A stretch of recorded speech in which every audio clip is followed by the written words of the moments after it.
આપણા કને એટલી ભક્તિ નથી કે આપણે આપણું મૃત્યુ રોકી શકીએ. હું તો આવ્યું એટલે કે હમણાં તો બેઠા હતા આના કને છે કોઈ કને શક્તિ એટલી કે આપણે મૃત્યુ નહીં. મૃત્યુને રોકવા માટે તો તમારું ભક્તિનું પાછું પ્રબળ હોય તો મૃત્યુ પાછું જાય. સત્ય બની ગયેલી ઘટના મારા ગામની, સત્ય બની ગયેલી ઘટના मेरा गांव बनी हुई घटना मैंने नजरे से देखी हुई घटना. एक बापा कायम रबारी हजा बापा नाम साहेब घेटा बकराનો ધંધો કરે ને કાયમ રોજ નિત્ય એનો નિયમ બની ગયો. રોજ ગાયોને થોડોક ચરો નાખવાનો, ઘરેથી 2 ડોલું ભરી જાય દાણાની, 2 ડોલું પક્ષીને નાખવાની અને પછી પોતાના ધંધે નીકળવાનો. રોજનો નિયમ બનાવી લીધો. પણ એક તકલીફ કે એના લગ્ન પછી એના ઘરે સંતાન નહીં, એકે સંતાન નહીં. એ દેહાઈ અને દેહણ રોજ વાત કરે કે હવે તો આપણે 2 એકલા છીએ, આ જે થાય કરી લઈએ, બાકી તો શું. અને એમ કહેવાય છે કે એને મોત નજીક આવ્યું. જમના દૂતોને મોકલવામાં જાઓ આનો જીવ લઈ આવો. સવારે 7 વાગે આનો ટાઈમ છે મૃત્યુનો,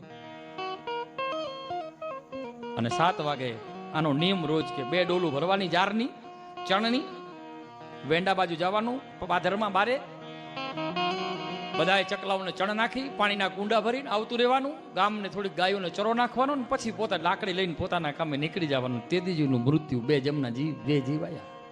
બની ગયેલી ઘટના છે, સત્ય ઘટના છે, ઉજાગર નથી થઈ, કરવી છે.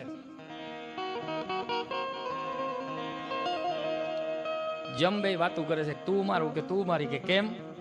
કે હું તો નહીં મારું ભાઈ. કે પણ આપણે ધંધો જાય કે નહીં હું નહીં મારું આને. કેમ? તો કે આ એક જીવ જશે ને એટલે આનું કાલથી આ કાર્ય બંધ થશે. હજારો પંખીડાનું ચણ આ નાખે છે, આને કોણ? આ ગાયો આટલી બધી ચરે છે એનું કોણ? આના માટે શું આની કઈ વ્યવસ્થા ખરી? તો એ વાત તારી સાચી, હાલો જતા રહી પાછા.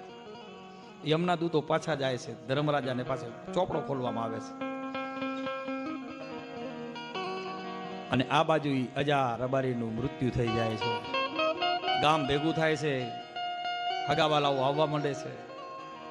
અને યમના દૂતો વાત કરે છે મહારાજ અમે તો જીવ નથી લીધો. કેમ? અમે નહીં લઈએ. શું કામ? અમે એક જીવ લઈએ અમે આ પાપ ભોગવીએ છીએ ને વળી ડબલ પાપ કરવું. હજારો પક્ષીઓની રાહ જોવે છે, અનેક ગાયોની રાહ જોવે છે. સવારે એનું બંધ થઈ જાય એનું કોણ? અને પાછું એના ઘરે સંતાન નથી. અને ત્યારે યમરાજ ધર્મરાજ એમ કહે છે કે જાઓ તમે 2 માંથી એના ઘરે એક દીકરો થઈ એને જન્મો, અને પછી 20 વર્ષનું થાય ત્યારે એનું મૃત્યુ થાય. અને આ બાજુ બધા જ્યાં સમાણી માથે ત્યાં અજો આરહ મેળીને ઉભો થાય કે એ બાપા રેવા દેજો, રેવા દેજો.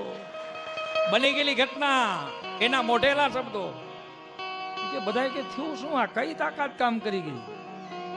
એ મારી ડોલું ક્યાં ગઈ? સોરાવ ડોલું લાવો, ડોલું. મારે પક્ષી વાટ જોવે છે ચણ નાખવા જવા. કોકે પૂછ્યું બાપા થયું શું? એ તો વાત કરો આટલી વાર. તો કે બાપા આ કળિયુગ છે ને કળિયુગમાં કોઈ માને નહીં, પણ આ વાત બધી મેં આ નજરે અંદર જોઈ નહીં તમને કીધી. અને મારા ઘરે મારો ભોળોનાથ